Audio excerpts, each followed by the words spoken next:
بونجور. ازاي برسم الوجه؟ طريقتي في رسم الوجه، الطريقه بتاعتي اخدتها من اكتر من ستايل مع بعض، طلعوا الطريقه اللي انتوا هتشوفوها النهارده. وانتوا اول مره تشوفوني، انا منى مصطفى، رسامه كتب اطفال ورسم ديجيتال، واكتر حاجه بحبها ان انا اتكلم عن رحلتي في تعلم الرسم. يلا بينا نروح نشوف ازاي برسم الوجه. قبل ما نبدأ رسم خلونا نعرف الوش متكون ازاي. الوش عبارة عن دايرة، الدايرة دي بنقسمها نصين بالطول وبالعرض، وبعد كده بنحدد آخر الدايرة وطرف الدايرة برضو من تحت، وبنعمل تقريبا قد النصين بتوع الدايرة تلت كمان، فيبقى عندنا تلت وتلت وتلت، 3 تلتات قد بعض. ونقدر نطبق اللي احنا قلناه ده على اي وش تاني مع اختلافات بسيطة جدا، سواء مثلا في خط الشعر او في مكان المناخير او العينين، بتكون الاختلافات بسيطة جدا، يعني حتة فوق صغيرة او حتة لتحت صغيرة. فلو جينا نطبق الكلام اللي احنا قلناه ده على بقية الوشوش اللي عندنا، هنلاقي ان النسب تقريبا قريبة من بعض، بس الفروقات حاجات بسيطة قوي.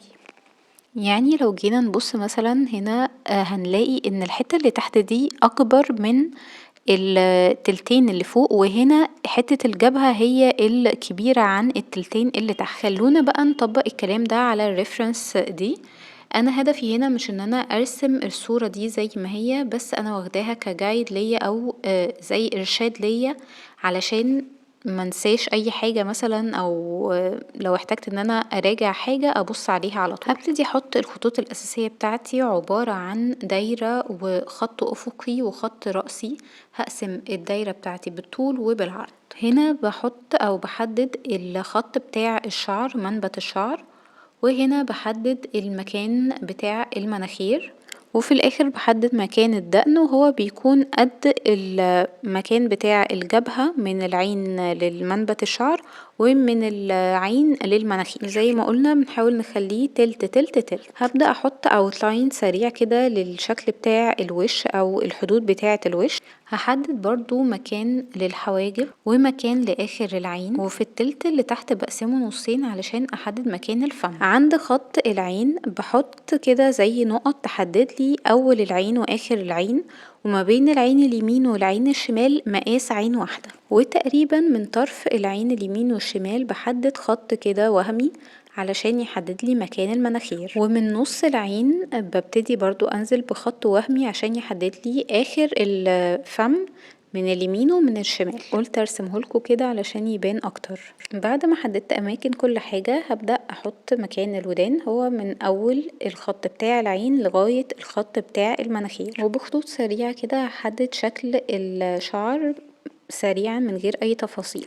بعد ما حطيت اماكن كل حاجة ببدأ ازود لاير جديدة، واحط اللاير اللي انا كنت عليها على مود اسمه مالتيبلاي، واخليها من فوق، وابدأ اقلل الاوباسيتي بتاعتها، وارسم اماكن بقى الحاجة اللي انا حددتها دي ارسمها من الاول. بعد ما حطيت اماكن كل حاجة زي ما قلتلكوا هبدأ ان انا ارسم التفاصيل، وابتدي احط تفاصيل اكتر للعينين وللمناخير وللبق والحواجب والشعر. وتقريبا النسب دي هي اللي بنمشي عليها في اغلب الاوقات، سواء هنرسم رياليستيك او واقعي مثلا، او لو هنرسم كرتون. انا بحب انزل شوية العينين بتاعتي بعد ما اخلص، بحب انزلها لتحت شوية عشان ده بيدي للكاركتر او للبورتري شكل ان هو اصغر سن، او يعني اطيب، مش عارفة يعني، بس بحس ان هو بيبقى شكله ألذ. في المرحلة دي بفضل ان انا اقلب الكانفاس بتاعتي واشوف لو في اي مشاكل او اي حاجة عايزة تتعدل بعدلها.